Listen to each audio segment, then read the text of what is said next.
Stabilitas makroekonomi. Apa itu stabilitas makroekonomi? Stabilitas makroekonomi adalah kondisi perekonomian yang stabil tanpa fluktuasi besar, ditandai dengan pertumbuhan ekonomi berkelanjutan, inflasi rendah, dan tingkat pengangguran minim. Ada dua komponen penting dalam suatu negara menjaga stabilitas ekonomi makro, yakni satu, kebijakan moneter, dan yang kedua, kebijakan fiskal. Kebijakan moneter memiliki beberapa indikator kunci dalam menjaga stabilitas makro, seperti pertumbuhan ekonomi, inflasi, kesempatan kerja, nilai tukar, dan neraca pembayaran. Selanjutnya, indikator kebijakan dari kebijakan fiskal sendiri, yakni belanja negara. Belanja negara terdiri dari belanja infrastruktur, kesehatan, pendidikan untuk memperkuat fondasi pertumbuhan jangka panjang. Lantas, bagaimana stabilitas makroekonomi di Indonesia? Menurut laman web Kementerian Keuangan Republik Indonesia, tanggal 17 November 2025, Kementerian Keuangan menegaskan komitmen kuat Indonesia dalam menjaga stabilitas makroekonomi dan melanjutkan reformasi pro-investasi di hadapan para pelaku usaha dan investor anggota Kamar Dagang Amerika Serikat atau AmCham dalam The Third US Indonesia Investment Summit 2025. Dalam kesempatan itu, Wakil Menteri Keuangan Wamenku Thomas Jiwandono menyampaikan bahwa pemerintah bertekad menjadikan Indonesia sebagai mitra utama dan terpercaya bagi investor global. Pertanyaannya, apakah hal tersebut dapat menjaga stabilitas makroekonomi? Menurut laman web Kementerian Keuangan Republik Indonesia, stabilitas makroekonomi Indonesia tercermin dari pertumbuhan ekonomi atau produk domestik bruto yang mencapai 5,04% pada triwulan ketiga dengan target jangka menengah menuju 8%. Didukung oleh surplus perdagangan berkelanjutan dan penguatan kepercayaan pasar yang terlihat dari rekor tertinggi indeks saham dan penurunan yield atau imbal hasil dari surat berharga negara. Di sisi fiskal, pemerintah tetap disiplin menjaga defisit dalam batas maksimal 3% pertumbuhan ekonomi atau produk domestik bruto, sekaligus mengarahkan belanja negara pada sektor prioritas seperti infrastruktur, kesehatan, dan pendidikan untuk memperkuat fondasi pertumbuhan jangka panjang. Selain itu, pada laman web Kementerian Keuangan Republik Indonesia menjelaskan bahwa untuk mendukung kelancaran investasi, pemerintah Indonesia memperkuat tata kelola dan ekosistem kebijakan melalui harmonisasi regulasi, reformasi perpajakan, penguatan kepatuhan, serta digitalisasi proses anggaran dan layanan. Pemerintah juga mendorong pemanfaatan skema kerjasama pemerintah dengan badan usaha atau KPBU atau PPP atau P3, mengembangkan pembiayaan inovatif dan pembentukan Satgas Double Necking guna mengurangi berbagai hambatan struktural. Dengan disiplin makro, reformasi struktural, dan perubahan iklim usaha, Indonesia menegaskan kesiapan menjadi mitra investasi yang transparan, kompetitif, dan berorientasi jangka panjang bagi para investor global. Hal tersebut didukung oleh Bank Sentral Indonesia atau BI pada laman web Bank Sentral Indonesia, yakni Bank Sentral Indonesia luncurkan laporan PK 2025 untuk memperkuat kerjasama internasional demi menjaga stabilitas dan ketahanan ekonomi. Dalam laman web tersebut, Deputi Gubernur Bank Indonesia Filianingsih Hendarta menekankan bagaimana resiliensi perekonomian Indonesia dalam mengarungi ketidakpastian global.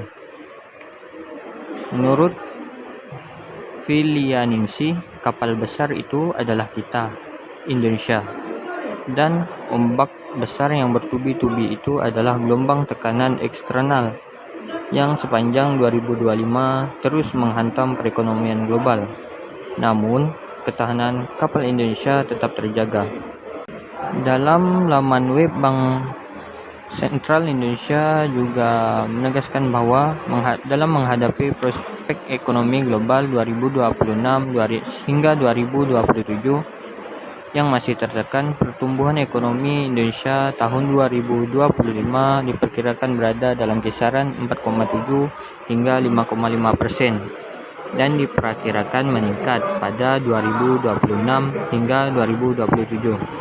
Hal tersebut menegaskan bahwa Bank Sentral Indonesia tetap positif dalam mengimplementasikan kebijakannya untuk menjaga stabilitas ekonomi.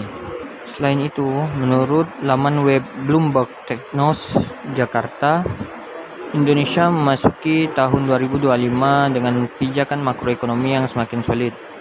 Fondasi ini dibangun melalui doktrin stabilitas makroekonomi Presiden Prabowo Subianto dengan kombinasi disiplin fiskal, pengendalian inflasi, serta strategi ekspansi industri jangka panjang yang terukur.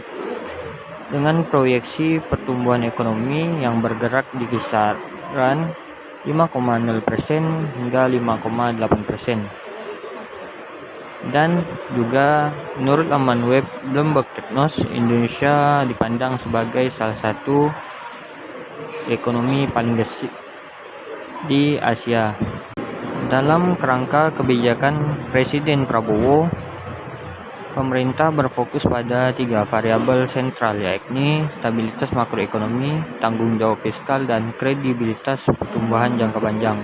Ketiga elemen ini dirancang untuk memastikan arah pembangunan tetap stabil sekaligus memberi ruang bagi transformasi industri.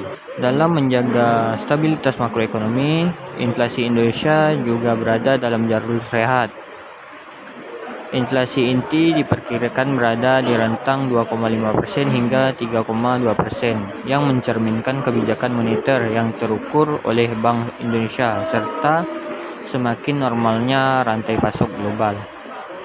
Stabilitas harga ini berperan penting dalam meningkatkan kepercayaan dunia usaha, rumah tangga, hingga investor global. Selain itu, rupiah juga menunjukkan ketahanan yang kuat dengan pergerakan di sekitar 15.200 hingga 16.000 per dolar Amerika Serikat. Nilai tukar ini mencerminkan solidnya neraca transaksi berjalan dan manajemen devisa yang disiplin. Penerimaan komoditas yang lebih terdiversifikasi serta arus modal asing yang stabil menjadikan rupiah salah satu mata uang paling tangguh di kawasan Asia. Selain itu, dalam menjaga stabilitas makroekonomi, penanaman modal asing juga menjadi poin penting. Penanaman modal asing atau FDI atau Foreign Direct Investment terus menunjukkan percepatan sepanjang 2025.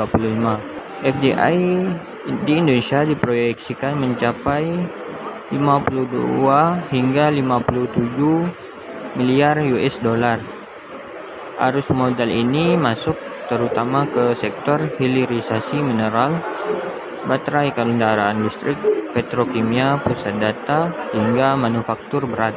Sektor manufaktur sendiri diperkirakan menyumbang 38% hingga 42% dari total FDI Pasar keuangan nasional turut memperkuat narasi stabilitas makroekonomi dengan indeks harga saham gabungan mendapatkan dukungan dari derasnya arus masuk investor asing seiring kinerja perusahaan-perusahaan publik yang solid dan likuiditas domestik yang tetap kuat.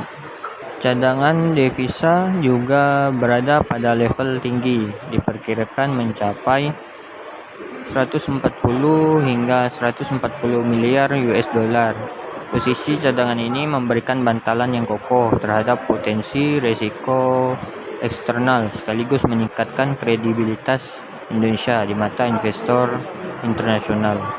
Menurut Sunseed pada laman web Bloomberg Technos menegaskan bahwa tren ini tidak datang secara tiba-tiba.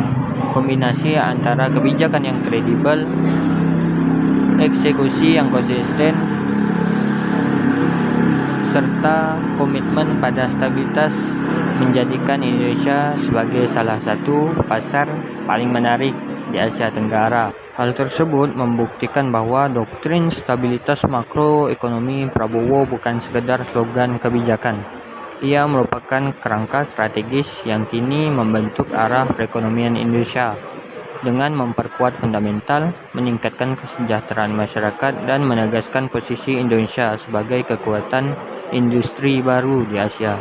Indonesia First menjadi tema kunci kepemimpinan ekonomi Presiden Prabowo, menunjukkan komitmen pada pembangunan nasional yang inklusif, stabil, dan berorientasi jangka panjang.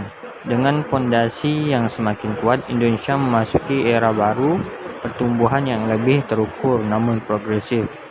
Hal tersebutlah membuat stabilitas ekonomi makro di Indonesia menjadi positif.